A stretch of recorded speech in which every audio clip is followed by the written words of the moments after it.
नमस्कार दोस्तों। आज फिर एक नए चैप्टर की शुरुआत, क्लास 6 NCERT विषय ज्योग्राफी। तो आज का जो विषय है क्या है, अध्याय का नाम है पृथ्वी के 4 प्रमुख परिमंडल। और आइए हम लोग शुरुआत करते हैं। जैसा कि पिछले 4 चैप्टर में हो चुका है, MCQ की हम लोग चर्चा कर रहे हैं। एक नया चैप्टर जिसमें हम लोग क्या करेंगे, नए क्वेश्चन। आइए देखते हैं उनमें कौन कौन से क्वेश्चन हैं और क्या क्या उनके आंसर होंगे। पहला ही क्वेश्चन है, इसका देखना है कि क्या आंसर होगा। तो पहला क्वेश्चन क्या है, पृथ्वी की किस सतह पृथ्वी के सतह के किस घटक में चट्टाने और मिट्टी को बनाए रखने वाले जीव हैं। ऑप्शन ए दिया है वायुमंडल, बी दिया है जलमंडल, सी दिया है जीवमंडल और डी दिया है स्थल मंडल। अब इसका आप बताइए, इसका आंसर क्या हो जाएगा। इसका जो सही आंसर है आपका क्या है?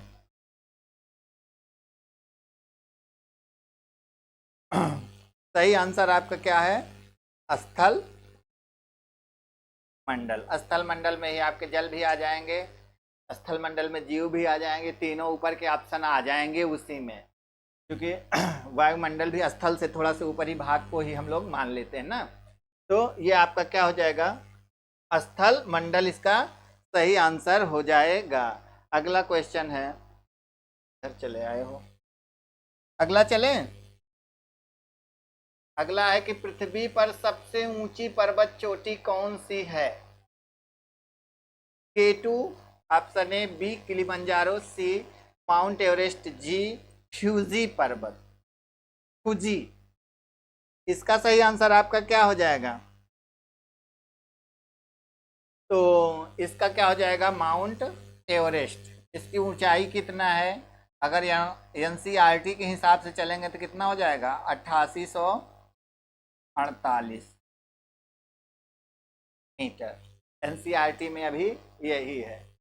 आइए अगला क्वेश्चन,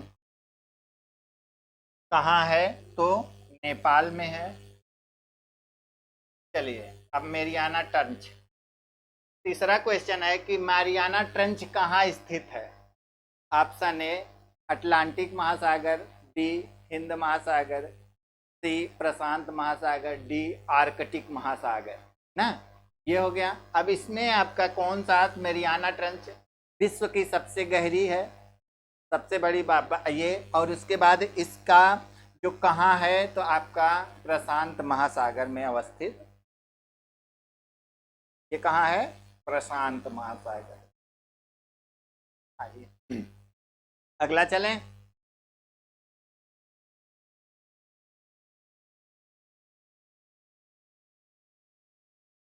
अगला क्वेश्चन है कि कौन सा महाद्वीप पृथ्वी के कुल क्षेत्रफल का लगभग 1/3 भाग घेरता है।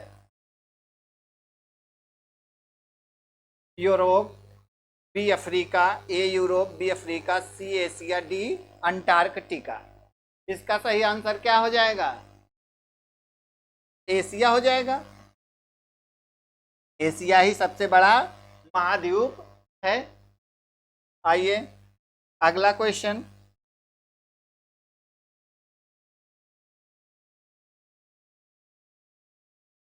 अगला जो क्वेश्चन है, अगला है कि भूमध्य रेखा, कर्क रेखा और मकर रेखा किस महाद्वीप से होकर गुजरती है। ऑप्शन ए उत्तरी अमेरिका, बी दक्षिणी अमेरिका, सी अफ्रीका और डी यूरोप। इसका सही आंसर अफ्रीका हो जाएगा। बहुत अच्छा। तो अफ्रीका जो है, इससे तीनों क्या होती हैं, गुजरती हैं। अगर अफ्रीका की बात किया जाएगा तो ऐसे अफ्रीका है, और अफ्रीका एक ऐसा महाद्वीप है इसका है चारों तरफ से जलीय भाग से घिरा हुआ है।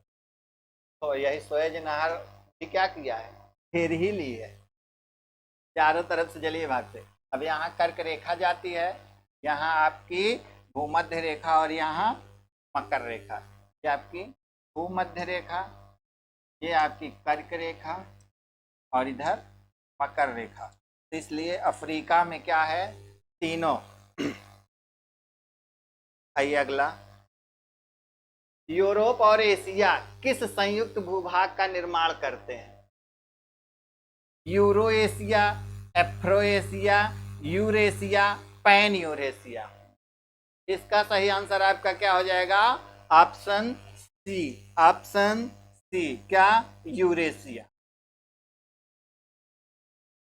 अगला क्वेश्चन है,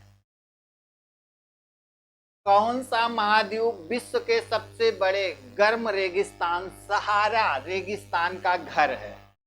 अफ्रीका, बी एशिया, सी ऑस्ट्रेलिया, डी अंटार्कटिका। इसका सही आंसर क्या हो जाएगा? अफ्रीका। आइए अगला, अगला क्या है, कौन सा महाद्वीप चारों ओर से महासागरों और समुद्रों से घिरा हुआ है और नील नदी से घिरा है? यूरोप, एशिया, अफ्रीका, दक्षिण अमेरिका। इसका सही आंसर क्या हो जाएगा? Option C, Africa. अगला क्वेश्चन, अगला दिया है, कौन सा महाद्वीप अधिकतर दक्षिणी गोलार्ध में स्थित है और दो सागरों पूर्व और पश्चिम से घिरा है? बताइएगा। अब इसमें यूरोप, एशिया, दक्षिण अमेरिका, अफ्रीका। अब ये कह रहा है पहली बात तो चारों तरफ से ना, एक मिनट, कौन सा महाद्वीप अधिकतर दक्षिणी गोलार्ध में स्थित है? पूरा गोलार्ध में, और चारों तरफ से क्या हो रहा है, और क्या है, और दो महासागरों पूर्व, आपका ये हो जाएगा दक्षिण अमेरिका। अधिकतर की बात कर रहा है ना, ये आपका दक्षिण अमेरिका हो जाएगा। क्या हो जाएगा? दक्षिण अमेरिका। चूंकि ये आपका ऊपर ही हो जाता है ज्यादा से ज्यादा, थोड़ा सा वही इंडोनेशिया वाला पार्ट जो आपका नीचे होता है दक्षिणी गोलार्ध में। यूरोप पूरा उत्तरी गोलार्ध में है ही, और आपका अफ्रीका क्या है, दोनों गोलार्धों में पाया जाता है। हाँ, आपका देखिए भूमध्य रेखा से काफी भाग। इसका सही आंसर ये हो जाएगा। और इसमें जो सागर है, कौन से है महासागर, तो एक तरफ से प्रशांत है, क्या है, प्रशांत, और दूसरी तरफ से क्या है, अटलांटिक। क्या है? अटलांटिक महासागर। ऐसा ही है ना, एकदम। आगे चलें, अगला क्वेश्चन क्या है,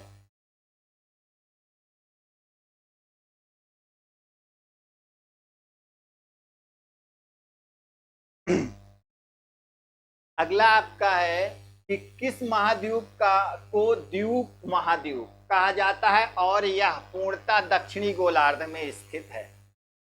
यूरोप, फिर आपका second Asia, B C Australia, D Antarctica. इसका सही आंसर क्या हो जाएगा? क्या हो जाएगा? ऑस्ट्रेलिया ना। इसका सही आंसर आपका क्या है? ऑस्ट्रेलिया है, सॉरी, ऑस्ट्रेलिया। अब ऑस्ट्रेलिया को देखेंगे तो यह क्या है, पूर्णतः दक्षिणी गोलार्ध में अवस्थित है।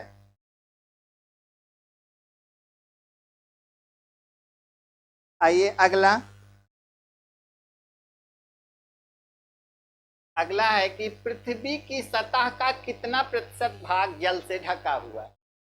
अब कक्षा 6 की एनसीईआरटी है तो सारे क्वेश्चन हम लोगों को आने भी चाहिए, है कि नहीं? Option A 50%, B 60%, C 71%, D 80%। इसका सही आंसर आपका सी हो जाएगा 71। और आपका 29% क्या है? 29% कितना क्या है? स्थल खंड है ना, ये आपका। आइए अगला, कौन सा महासागर सबसे बड़ा है और पृथ्वी की सतह का लगभग 1/3 भाग कवर करता है? ऑप्शन ए प्रशांत महासागर, बी अटलांटिक महासागर, सी हिंद महासागर, डी आर्कटिक महासागर। इसका सही आंसर क्या हो जाएगा? प्रशांत महासागर। आइए अगला चलते हैं। तो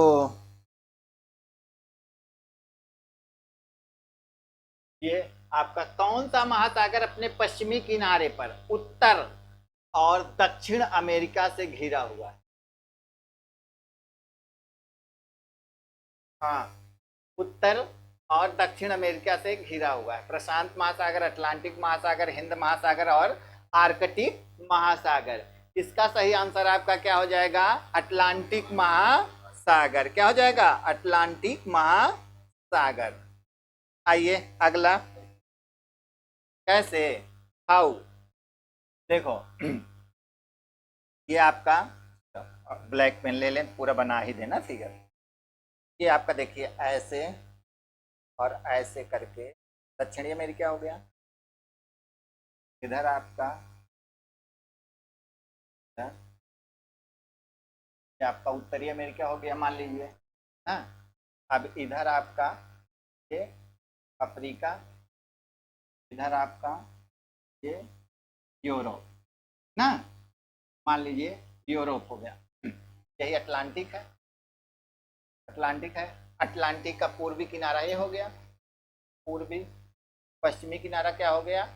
ये पश्चिमी किनारा, ये पूर्वी किनारा। और उत्तरी अमेरिका और दक्षिणी अमेरिका कह रहा है क्या? पश्चिमी किनारे पर कह रहा है। कौन से महासागर के पश्चिमी किनारे पर? पश्चिमी किनारे पर। किस पर? पश्चिमी किनारे पर उत्तर और दक्षिण अमेरिका घिरा हुआ है। पश्चिमी किनारे पर अटलांटिक महासागर के उत्तरी और दक्षिणी अमेरिका घिरा हुआ है ना। राइट, समझ में आया?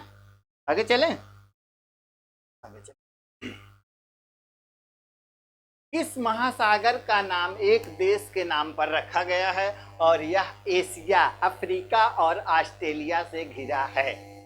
ऑप्शन ए प्रशांत महासागर, बी अटलांटिक महासागर, सी हिंद महासागर और डी आपका क्या हो जाता है? आर्कटिक महासागर।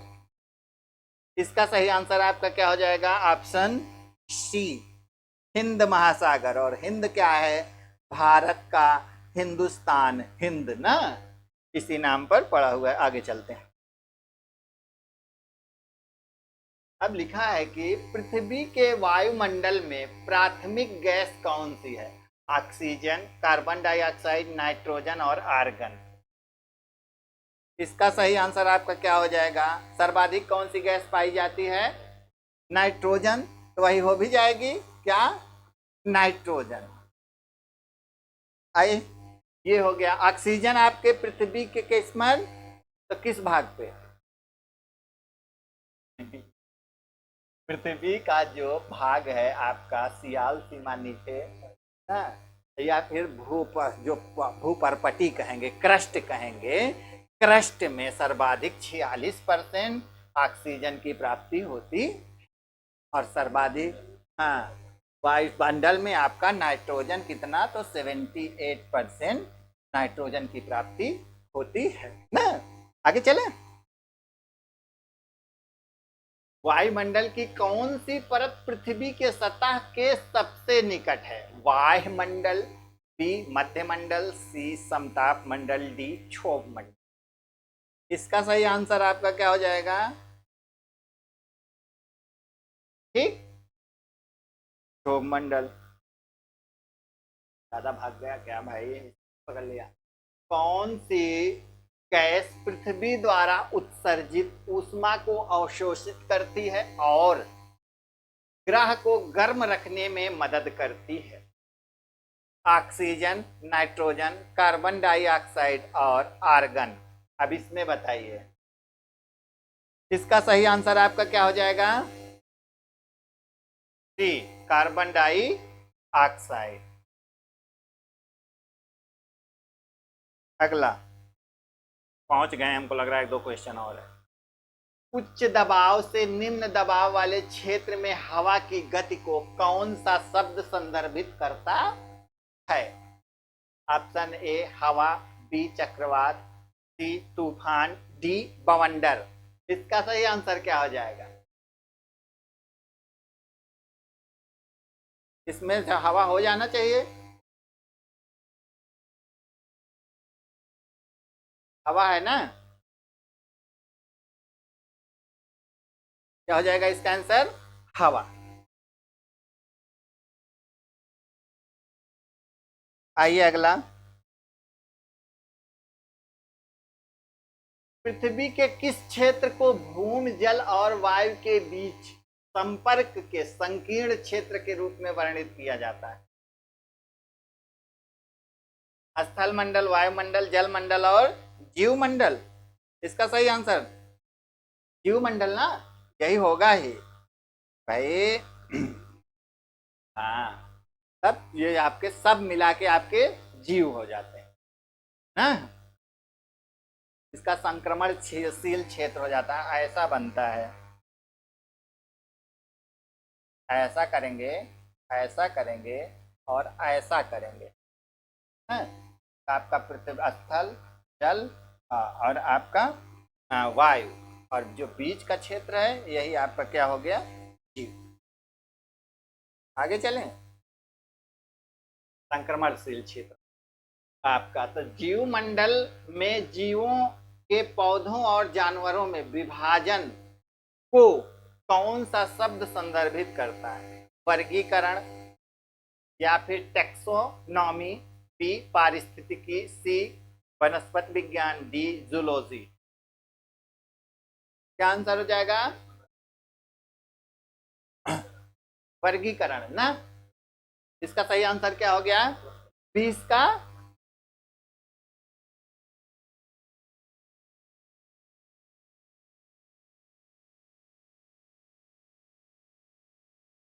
अगला। वायुमंडल में कार्बन डाइऑक्साइड की मात्रा में वृद्धि के कारण कौन सी पर्यावरणीय घटना घटित होगी? अम्ल वर्षा होगी, ओजोन रिक्तीकरण होगा, ग्लोबल वार्मिंग होगी, वनों की कटाई होगी।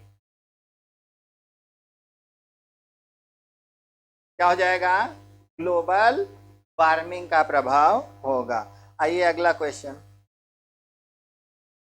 पृथ्वी के डोमेन के बीच प्रकृति के संतुलन को बाधित करने के उदाहरण के रूप में किन मानवीय गतिविधियों का उल्लेख किया गया है?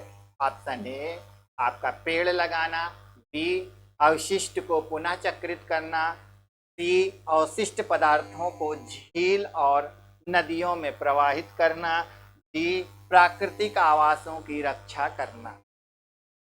इसका सही आंसर आपका है सी। क्या है? अवशिष्ट को, सॉरी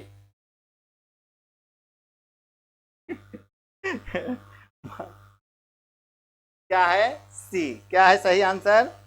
सी। अवशिष्ट, देखिए अवशिष्ट पदार्थों को झीलों और नदियों में कहां से हो जाएगा? मानवीय, अच्छा मानवीय गतिविधि का उल्लेख किया गया है। क्या है? 22 सी ना।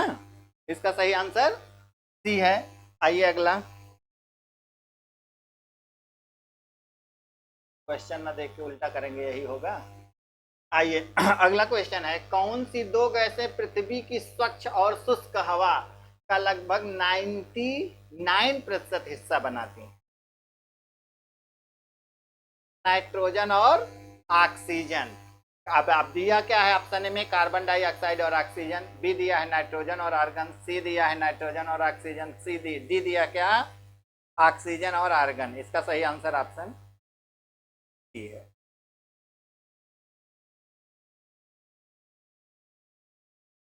हो गया। समुद्र और महासागरों जैसे दो बड़े जल निकायों को जोड़ने वाले पानी के एक संकीर्ण मार्ग को क्या कहा जाता है? ना, खाड़ी, चैनल, जल डमरू, मध्य, मुहाना। इसका सही आंसर आपका क्या है? पाक जल डमरू मध्य। चलिए, ये हो गया इसका सही आंसर। आइए अगला। अगला हो गया आप लोगों का समाप्त। 20 नंबर पे थोड़ा सा चर्चा करना है, क्या है देखें तो।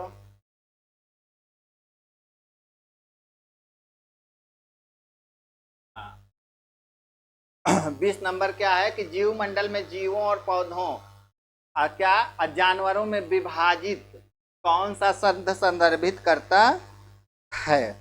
अब इसका जो 20 नंबर का विभाजन है, इसमें आंसर लिखा है क्या, वर्गीकरण। तो इसमें क्या दिया है कि टेक्सोनॉमी जीव विज्ञान की वह शाखा है जो जीवों के वर्गीकरण से संबंधित है। जीव मंडल में जीवों को उनकी विशेषताओं और विकासवादी संबंधों के आधार पर मोटे तौर पर पौधे साम्राज्य और पशु साम्राज्य में विभाजित किया जाता है। और वर्गीकरण विज्ञान वैज्ञानिकों को, तो इस तरह आपका इसका सही आंसर आपका वर्गीकरण ही है। क्या है, वर्गीकरण ही है। और अब आपका इस तरह आपका क्या हो गया, 24 क्वेश्चन आज का। अब अगली क्लास आपकी, नेक्स्ट क्लास अगले दिन, कल ही आपकी क्लास 6 की एनसीईआरटी समाप्त हो जाएगी। परसों से मतलब नेक्स्ट क्लास से उसके आपकी क्लास 7 की एनसीईआरटी की शुरुआत की जाएगी। तो आज की इस क्लास को यहीं समाप्त घोषित किया जा रहा है। मिलते हैं नेक्स्ट क्लास में, तो आपसे चर्चा होगी नेक्स्ट चैप्टर की। Thank you, all of you.